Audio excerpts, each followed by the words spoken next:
여러분 안녕하세요, 롱장입니다. 추석 명절 잘 지내고 계세요? 오늘은 부동산 얘기는 맞는데요, 저는 사실 부동산 얘기 외에는 여러분한테 할 얘기가 그렇게 많지가 않아요. 근데 옛날에 많이 했었거든요. 오랜만에 옛날 얘기랑, 그리고 제 주제를 한참 넘어서 덕담 좀 해볼게요.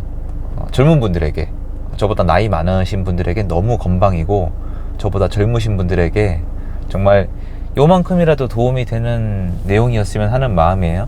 제가 예전에 이런 경험이 몇 번 있었어요. 부동산 투자하라는 얘기를 했더니 그 친구의 부모님이나 삼촌뻘 되겠죠, 그런 분들이 저한테 애한테 헛바람 넣지 말라고, 그런 거 하지 말라고, 그러니까 그런 거 가르치지 말라고 라고 저한테 굉장히 항의를 하셨던 적이 있어요.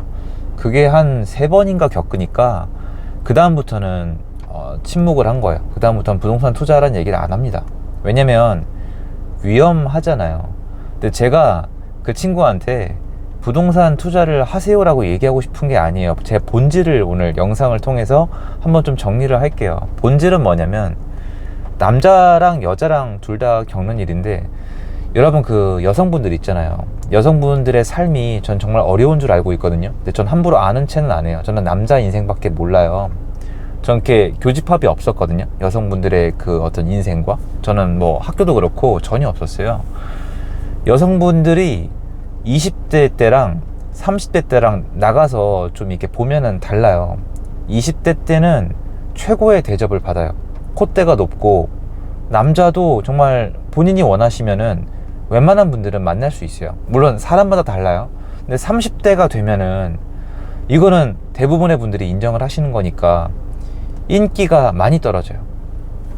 그러면 그러니까 결혼을 원하시는 분들 한도 내에서, 그냥 이분들 한도 내에서고, 의무도 아니고 제 말이 맞는 것도 아니지만, 능력 있고 멋진 남자를 만나려면 20대에 결혼하는 게 유리하단 말이에요. 그런데 20대에는 결혼을 잘 안 해요. 그럼 30대에 하세요. 그럼 30대는 20대에 만날 수 있는 남자를 못 만나실 가능성이 높잖아요. 이게 다른 얘기가 아니에요. 부동산 투자랑 똑같아요, 진짜로. 뭐냐면은 20대 때는 결혼할 마음이 안 생기는 거예요. 이게 어떤 이론이랑 똑같냐면은, 제가 투자하다 보면은 부동산 상승기 있죠. 그리고 상가 월세 올라가고 장사 잘 될 때, 옛날에 뭐 가로수길 아니면 이제 요새 성수동 이런 데 있잖아요.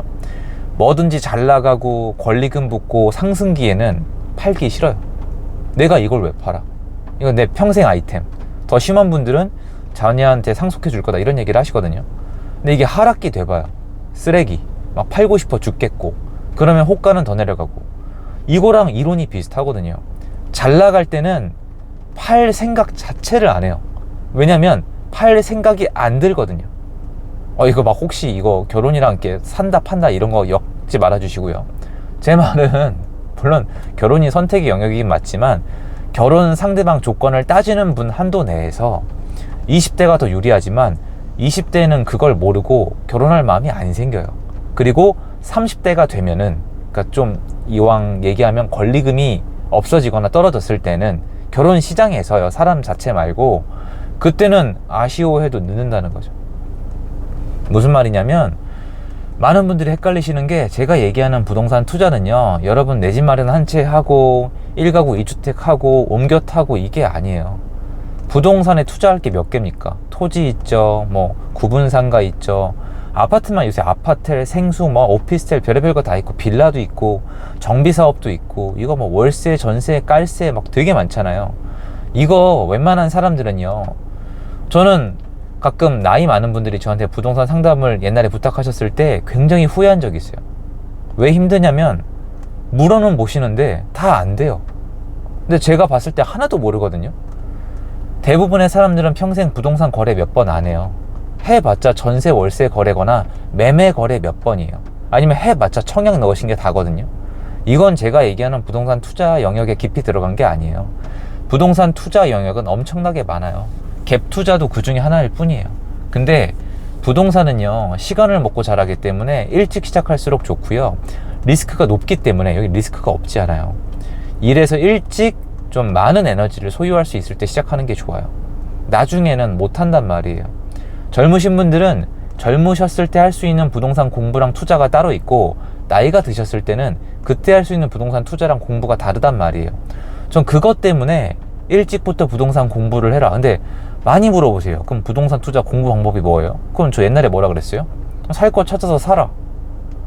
살 거를 찾아서 사라. 이러면 이제 부모님들이 항의가 오시는 거예요. 근데 좀 송구한 얘기인데 제 개인 스토리를 짧게 말씀드리자면 전 지금도 연락이 오는데요. 한 적도 있어요. 솔직히 인정을 할게요. 기업의 임직원들 교육을 요청을 하셔서 가면은 임직원분들 중에서 이제 이사급들이 자녀분 교육을 부탁하실 때가 있어요. 인정할게요. 돈도 많이 주세요. 요새는 안 합니다.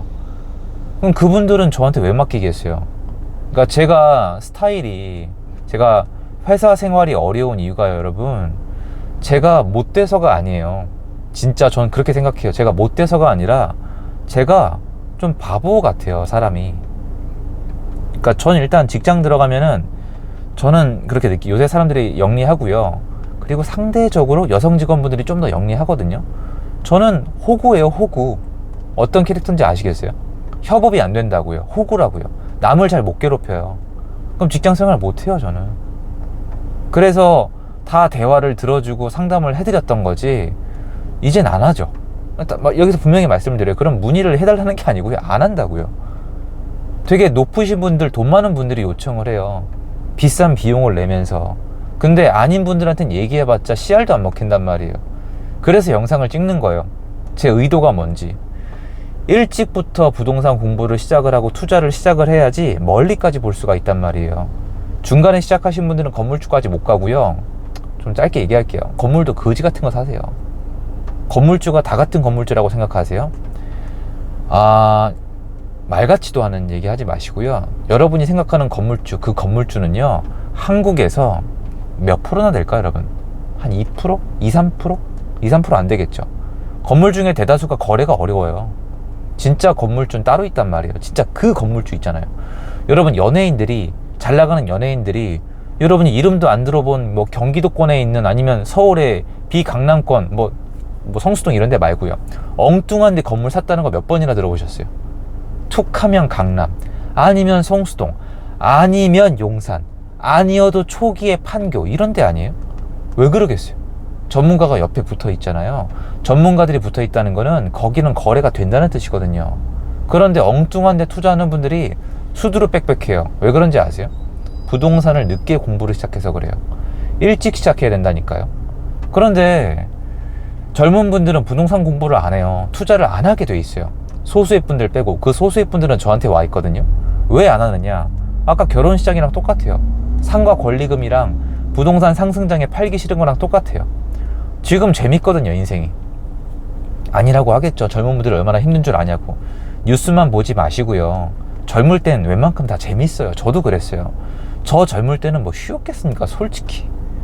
어릴 땐 다 즐겁단 말이에요. 할만하단 말이에요. 거리가 멀어도 걸어 다닐만 해요. 그리고 조건 안 따지고 연애할 수 있어요. 내가 원하는 일 하면서 피로감 안 느낄 수 있어요. 운동까지 할 수 있어요. 잠 안 자고도 버틸 수 있어요. 그러니까 지금은 아쉬운 게 없단 말이에요.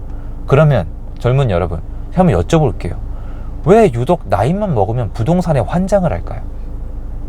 왜 나이만 먹으면 월세 좋아하고 전세 받는 거 좋아하고, 왜 좋은 아파트 부자 동네 못 가서 환장을 할까요? 왜 그렇게 사람이 멍청해질까요? 예, 제가 말씀드릴게요. 여러분도 그렇게 돼요. 왜냐? 전 옛날에 제가 그렇게 안 될 줄 알았어요. 전 30살 넘으면 인생 끝나는 줄 알았고, 40살 넘으면 인생이 가치 없다고 생각했던 애예요. 멍청해서. 늙어 빠져가지고 무슨 가치가 있어요. 근데 그게 아니더라고요. 인생 길어요. 죽고 싶어도 못 죽어요. 거울 안에 나는 계속 늙어갑니다. 나는 못 느끼지만 거울 안에 나, 사람들이 보는 나는 늙어가요. 그러면 몸도 편해야 되고, 안전해야 되고, 노후 대비도 돼야 되고, 이 모든 게 부동산 안에 있단 말이에요. 근데 여러분, 부모님은 그렇게 가르치지 않으실 거란 말이에요. 근데 어차피 해야 돼요. 제가 지금 뭐 강의 접수 기간도 아니고, 추석 기간에 이런 얘기 해주는 사람이 또 없을 거 아니에요. 취업은 했냐, 결혼 언제 할 거냐, 왜 그걸 물어봐요? 한국은 부동산 공부를 해야죠. 당연한 거 아니에요? 그럼 어떻게 하려고요? 월급 곱하기, 여러분 나중에 한 30년 일한다고 생각해 보세요. 연봉 얼마? 연봉 4천, 30년 12억이에요. 그럼 30년 후에 화폐 가치는요? 12억 가지고 강남 아파트 못 사요. 한 25억 넘게 있어야 돼요. 그러면 다른 방법을 찾아야죠. 세상 원망할 게 아니라. 그래서 제가 부동산 공부를 일찍부터 시작하라는 이유는 어차피 하게 될 거고 일찍 할수록 좋고 나중에 하게 되고 싶어질 가능성이 높고, 그리고 지금은 모르기 때문이에요. 강제로 입력을 하세요. 지금은 필요성을 못 느낄 확률이 대단히 높지만 나중엔 필요성이 너무나 간절해지기가 쉬운 게 제일 대표적인 영역이 부동산이에요. 요게 덕담이라고 하기엔 좀 헛소리 같긴 한데 두고 보세요. 여러분, 살아보세요. 결국엔 부동산 공부하게 돼 있어요. 저한테 그런 문의가 많이 오잖아요. 그리고 저 그 이사님 자녀분 교육을 저한테 왜 맡기겠어요? 그 돈을 주시고. 근데 왜 그런지 알겠더라고요. 왜 그런지 만나보니까 왜 그런지 알겠더라고요. 근데 정말 너무 많이 도움됐다고, 너무 고맙다고 인사, 요즘도 가끔 아주 간혹 연락 오시거든요. 그럼 왜 그러시겠어요? 그냥 그 정도로 제가 그때는 열정을 가졌었거든요. 어떤 사람을 바꿀 수 있다는 생각을 가지고. 근데 요새 연락해보면 이제 저랑 만났던 그 친구는 변하지 않았더라고요. 원래 스타일로 돌아갔는데, 근데 그래도 시도는 해봤으니까. 그래서 여러분, 부동산 공부 있잖아요. 제 채널 안 오셔도 상관없어요. 진짜로 여러분을 위해서. 젊은 분들이잖아요. 유명한 분들 거라도 보세요. 대형 유튜버 유명한 분들 거라도. 부동산에도 좀 들러보시고, 아파트 가격도 좀 보시고, 전세 월세도 보시고. 그리고 이거 많이 물어보시잖아요. 부동산 앞으로 기회 있느냐? 당연히 있죠. 그럼요. 당연히. 오늘도 있고 내일도 있고 계속 있어요. 부동산 끝났다는 사람 얘기 믿지 마세요. 사기꾼들이에요. 부동산의 비읍자도 모르는 사람들이에요. 앞으로 부자가 될 수 없는 사람들이에요. 빈곤할 사람들이에요. 제 말 믿으세요. 그 사람들 나중에 결국 좋은 아파트에 살고 있어요. 여러분, 지금 폭락 논하시는 분들 중에 부자 아파트 건물주 되게 많아요. 사기꾼들이죠. 그 돈으로 해먹는 거니까 속지 마세요. 세상이 그래요. 코베가요. 근데 저는 좀 말씀드리고 싶어요. 부동산 공부 일찍 하시라고요. 그거 말씀드리고 싶어서 추석 기념으로 한번 올려봤습니다. 도움됐으면 좋겠고요. 영상 여기까지입니다. 힘내세요.